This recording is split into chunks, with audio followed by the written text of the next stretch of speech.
বিদ্যালয় ইয়াতে পঢ়িছিলে বা নিজৰ জীৱনৰ সমাৰশাল কৰিছিলে ইয়াতে শিক্ষাৰ আজি সেই বিদ্যালয়তে আপোনালোকৰ শিক্ষাগুৰুসকলে সম্বৰ্ধনা জ্ঞাপন কৰিছে কেনেকুৱা লাগিছে অনুভৱ খুবেই ভাল লাগিছে এইটো এক অবৰ্ণনীয় অনুভৱ তেওঁলোকে কালি কৈছিলে ফোন কৰি যে আজি আহিবা ছাত্ৰ ছাত্ৰীসকলকো লগ কৰাই দিলে খুব ভাল লাগিলে সেইটোকে ক'ব বিচাৰিম মই আচলতে এয়া এক সম্বৰ্ধনা যদিও দেখাত সম্বৰ্ধনা কিন্তু আপোনালোকৰ প্ৰতি আশীৰ্বাদ গুৰুসকলৰ নিশ্চয় আশীৰ্বাদ শিক্ষক শিক্ষয়িত্ৰীৰ যথেষ্ট দায়িত্ব থাকে আৰু তেওঁলোকৰ যথেষ্ট অৱদান থাকে মই ইয়াত কৈ আছোঁ স্কুলত মই যিসকল শিক্ষক শিক্ষয়িত্ৰীক লগ পাইছিলোঁ তেওঁলোকৰ অনুপ্ৰেৰণাই মোক যথেষ্ট সহায় কৰিছিল মই পিছতো কথা পাতি থাকোঁ যেতিয়া মোৰ প্ৰিপেৰেশ্যন ষ্টেজত আছিলে অলপমানতো ইয়াত ডিপ্ৰেশ্যন হোৱা দেখা যায় আৰু মই তেতিয়া টিচাৰৰ লগত কথা পাতিছিলোঁ তেওঁলোকে মোক শ্বেয়াৰ আপ কৰিছিলে খুব ভাল লাগিছে নৱৰূপ জাতীয় বিদ্যাপীঠ এনেকৈয়ে আগবাঢ়ি গৈ থাকক আৰু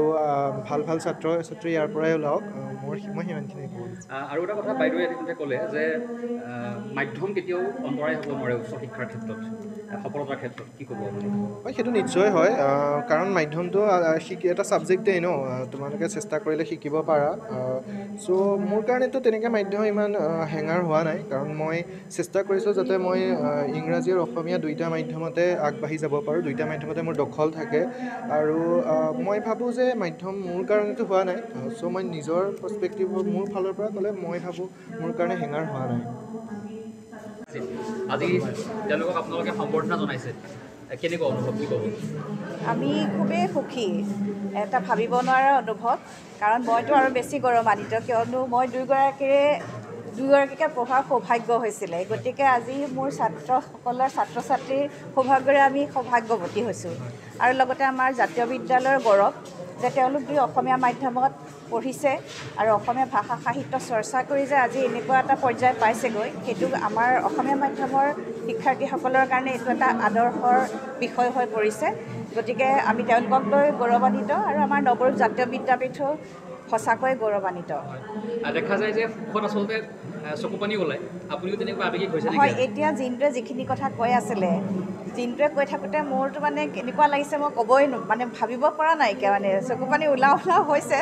মানে ধৰি ৰাখিছোঁ আৰু মানে আনন্দতে চকুলো ওলাইছে আৰু মই প্ৰথমে ভাবিছিলোঁ জিন্টুক মানে বহু বছৰৰ মূৰত লগ পাইছোঁ মেট্ৰিকৰ পিছত লগ পোৱাই নাই গতিকে আজি তেওঁক লগ পাই পেলাই ইমান সুখী আৰু লগতে যে তেওঁলোকে অসম প্ৰশাসনিক সেৱাৰ ইমান এটা উচ্চ পৰ্যায়ত অৱনীত হ'ব পাৰিছে তাৰ কাৰণে আমাৰ অসমীয়া মাধ্যমৰ আচলতে জয়যাত্ৰা বুলিয়েই ক'ব লাগে আমি মাধ্যম আমাৰ কোনো বাধা হ'ব নোৱাৰে অন্তৰায় হ'ব নোৱাৰে আমি আচলতে সেইকাৰণে অসমীয়া মাধ্যমত পঢ়িও যে আমি সফলতা অৰ্জন কৰিব পাৰোঁ নিজৰ একাগ্ৰতাৰে সেই কথাটো তেওঁলোকে দুইজনেই প্ৰতীয়মান কৰিলে আজি ধন্যবাদ